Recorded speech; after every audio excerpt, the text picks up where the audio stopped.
ఆంధ్రప్రదేశ్ రాష్ట్రంలోని ప్రభుత్వ ఉద్యోగులు, పోలీస్ సిబ్బంది, విద్యార్థులు మరియు చిన్న కాంట్రాక్టర్లకు సంబంధించి ముఖ్యమైన ఆర్థిక నిర్ణయాలు తీసుకున్నారు.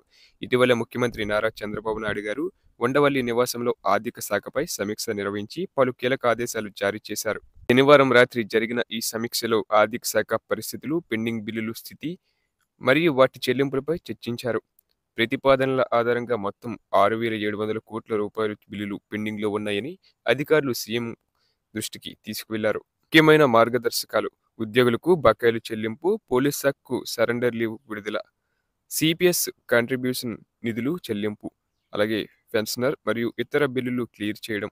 ఇక జీపీఎస్ ఉద్యోగులకు 519 కోట్లు విడుదల చేయనున్నారు. జీపీఎస్ లోన్లు మరియు బకాయిల చెల్లింపులు కూడా త్వరలో పూర్తి చేయనున్నారు. అలాగే సరెండర్ లీవ్స్ 4 ఇన్స్టాల్మెంట్లో సరెండర్ లీవ్ బకాయిలు చెల్లింపు చేయనున్నారు.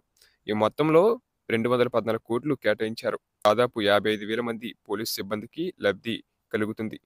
ఒక నెలకు సంబంధించి సిపిఎస్ కంట్రిబ్యూషన్ నిధులు 300 కోట్లు, మొత్తం సిపిఎస్ కింద 627 కోట్ల రూపాయలు విడుదల చేయాలని నిర్ణయించారు.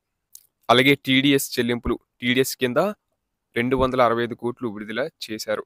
ఇక విద్యార్థుల కోసం పోస్ట్ మెట్రిక్ స్కాలర్షిప్లు 788 కోట్లు, దాదాపు 65 లక్షల మంది విద్యార్థులు లబ్ధి పొందుతున్నారు. అలాగే ఇక రైతులకు అమరావతి రాజధాని నిర్మాణానికి భూములు ఇచ్చిన రైతులకు 200 కోట్లు చెల్లించనున్నారు. అలాగే చిన్న కాంట్రాక్టర్లకు 10 లక్షల లోపు ఉన్న అన్ని బిల్లులు పూర్తిగా విడుదల చేస్తారు. దీని విలువ సుమారు 500 కోట్లు. సూక్ష్మ, చిన్న, మధ్య తరహా పరిశ్రమలు 90 కోట్లు కేటాయించి వారికి 6,600 మందికి సాయం అందించారు. అలాగే ఆరోగ్య రంగానికి సంబంధించి ఆసుపత్రుల నిధుల కోసం 400 కోట్లు విడుదల చేశారు. మెడికల్ రియంబర్స్మెంట్ మరియు డ్రగ్స్ కోసం 100 కోట్లు కేటాయించారు. ఈ మొత్తం నిధులు 2024 ఏప్రిల్ నుండి పెండింగ్లో ఉన్న బిల్లులు క్లియరెన్స్ కింద పూర్తవుతాయని తెలిపారు. అన్ని నిధులు ఉద్యోగుల అకౌంట్లో త్వరలో జమ అవుతాయి. ఈ నిర్ణయాల వల్ల ప్రభుత్వ ఉద్యోగులు ఆర్థిక స్థిరత్వం బలోపేతం అవుతుంది. పోలీసు సిబ్బందికి తక్షణ ఉపశమనం లభిస్తుంది. విద్యార్థులు, రైతులు మరియు కాంట్రాక్టర్లకు మంచి సహాయం అందుతుంది.